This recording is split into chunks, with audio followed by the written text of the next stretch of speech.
우리에게 주신 하나님 말씀은 시편 104편 1절부터 9절까지입니다. 내 영혼아 여호와를 송축하라. 여호와 나의 하나님이여, 주는 심히 위대하시며 존귀와 권위로 옷 입으셨나이다. 주께서 옷을 입음같이 빛을 입으시며 하늘을 휘장같이 찌시며 물에 자기 누각에 들보를 얹으시며 구름으로 자기 수레를 삼으시고 바람 날개로 다니시며 바람을 자기 사신으로 삼으시고 불꽃으로 자기 사역자를 삼으시며 땅의 기초를 놓으사 영원히 흔들리지 아니하게 하셨나이다. 옷으로 덮음같이 주께서 땅을 깊은 바다로 덮으심에 물이 산들 위로 솟아올랐으나 주께서 꾸짖으시니 물은 도망하여 주의 우레소리로 말미암아 빨리 가며 주께서 그들을 위하여 정하여 주신 곳으로 흘러갔고 산은 오르고 골짜기는 내려갔나이다. 주께서 물의 경계를 정하여 넘치지 못하게 하시며 다시 돌아와 땅을 덮지 못하게 하셨나이다. 아멘. 위대하고 존귀하신 창조주 하나님이라는 제목으로 함께 말씀을 나누도록 하겠습니다. 시편 104편은 온 세상을 창조하신 위대한 하나님을 찬양하는 시입니다. 이 시편은 많은 학자들이 창세기 1장을 묵상하면서 지은 것으로 보고 있습니다. 특별히 103편과 언어적으로 주제적으로 깊은 연관성이 있는데 두 시는 각각 내 영혼아 여호와를 송축하라로 시작하기 때문이고 시의 전개와 내용 역시 서로 일치하는 부분도 있기 때문입니다. 하지만 시편 103편은 하나님의 통치하심을 이 세상의 역사 속에서 기억하며 고백하는 시라고 한다면 시편 104편은 하나님의 다스리심과 보존하심을 하나님의 창조 질서의 관점에서 찾아 하나님의 놀라운 일하심을 찬양하고 있다는 차이점이 있습니다. 오늘 본문 1절부터 9절까지는 하나님께서 6일 동안 창조하신 날 중에 첫째 날과 둘째 날, 셋째 날에 해당이 됩니다. 1절부터 4절까지는 빛과 하늘의 창조에 나타난 하나님에 대해서 노래하고 5절부터 9절까지는 물의 경계를 나누시고 땅을 세우심에 대해서 노래합니다. 하나님은 첫째 날에 빛을 만드셨습니다. 시는 이 장면을 주께서 빛을 입으셨다라고 묘사하고 있습니다. 그리고 둘째 날에는 궁창을 만드셨습니다. 시는 이 장면을 하늘을 휘장같이 치셨다고 묘사합니다. 물과 물 사이에 있는 곳을 궁창이라고 하는데 하나님이 이 궁창을 하늘이라고 부르셨습니다. 그래서 시인은 하늘 위에 있는 물, 그 물 위에 주의 집을 세우시고 구름을 수레로 이용하시며 바람 날개를 타시고 바람을 주의 사자로 삼으시고 불꽃을 주의 송으로 삼으심을 묘사하고 있습니다. 여기까지가 창세기 1장 1절부터 8절까지의 말씀이고 하나님의 창조 사역 두 번째 날까지입니다. 이어서 하나님은 셋째 날에 천하의 물을 한 곳으로 모으셨는데 물을 한 곳으로 모으니 땅이 드러나게 되었고 물과 땅의 경계를 나누게 되었습니다. 시인은 이 창조 장면을 5절에서 9절까지 묘사하고 있는데 하나님께서 땅의 기초를 세워 삶의 터전을 마련해 주셨고 물이 땅을 덮지 않도록 물에게 명령하시고 그 경계를 세워주셨다라고 말합니다. 본래 온 땅은 물에 덮여 있었으나 하나님께서 꾸짖으시고 명령하셔서 물이 도망하게 하셔서 정해진 곳으로 흘러갔고 산은 오르고 골짜기는 내려가고 물과 땅의 경계를 정하사 물이 넘쳐 땅을 덮지 못하게 하신 하나님의 섭리, 하나님께서 보존하시고 다스리심을 고백하며 찬양하고 있습니다.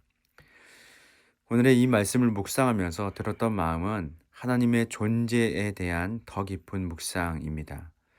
우리가 시편을 묵상하면서 하나님께서 행하신 일들을 찬양하는 고백이 오늘을 살고 있는 우리들의 동일한 고백임을 찬양하며 나아갈 때에 우리 각자의 삶에 놀랍게 일하시는 하나님을 경험할 것이라는 말씀에 우리 각자의 삶에 많은 위로와 격려가 되고 결단이 되었습니다.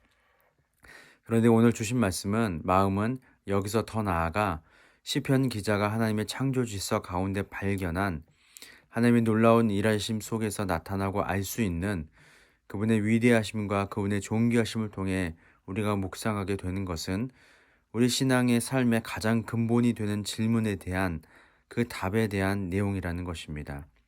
그리고 그 답 하나만으로 우리 삶에 복잡하게 얽혀있는 모든 문제마저도 하나씩 완벽하고 온전하게 해결될 수 있을 정도로 놀랍고 굉장한 진리가 여기에 담겨 있음을 보게 된다는 것입니다.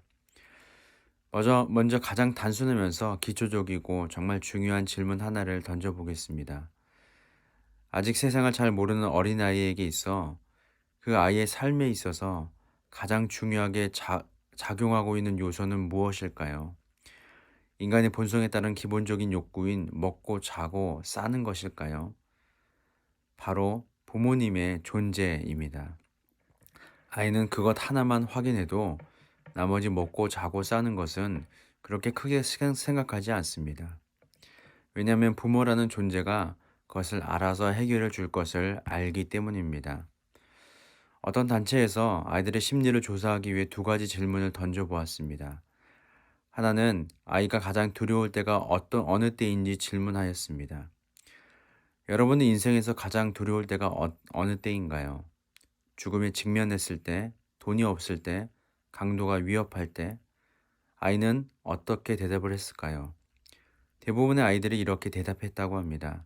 자신의 시야에 부모가 없을 때, 그때가 가장 두렵다고 한답니다.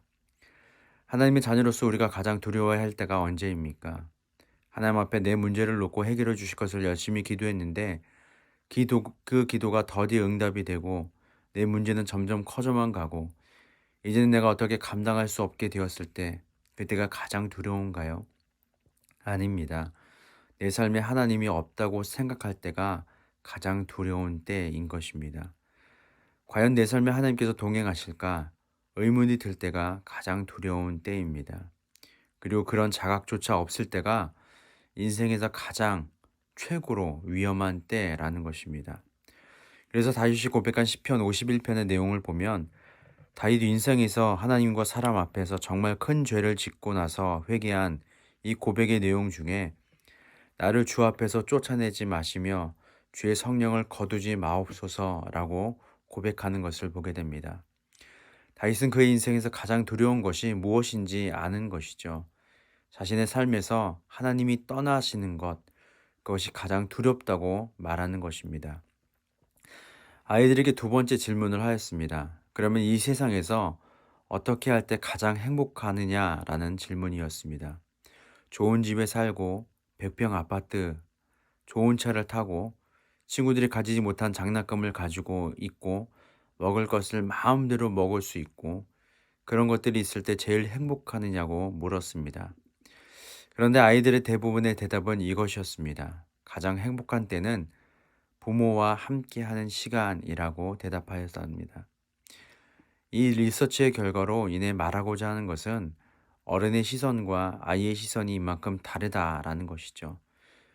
우리 부모들은 아이들에게 정말 부족함 없이 키우려고 정말 많이 노력하지만 아이들은 부모의 존재만으로 부모가 함께 시간을 보내는 것만으로 가장 행복하다라고 대답했다는 것입니다. 저와 여러분은 어떤가요? 하나님의 자녀로서 어느 때가 가장 행복하십니까? 하나님 앞에 열심히 기도해서 사업이 번창하고 자녀가 취업에 성공하고 의도치 않게 많은 재정을 하나님께서 부어주시고 내가 정말 목이 말랐는데 갈증을 해결해 주신 것이 가장 행복한 순간인가요? 내 평생의 주와 동행하는 것, 하나님과 함께하는 그 시간이 우리에게 가장 행복한 순간임을 잊지 않기를 소망합니다. 그래서 이 시편의 고백이 우리에게 왜 중요하냐면 모든 만물을 보면서 만물을 창조하신 하나님이 존재하심을 묵상하게 된다는 것이고 하나님이 그 존재하심 하나만으로 우리 삶의 가장 근본적이고 중요한 질문에 대한 답이 된다는 것을 알게 되는 것이기 때문에 오늘 시편의 고백은 우리 삶에 있어서 정말 중요한 고백이 된다는 것입니다. 그래서 내 삶에 하나님이 안 계신 것 같고 동행하지 않는 것 같을 때 시편 기자처럼 하나님께서 창조하신 만물을 바라보라라는 것입니다.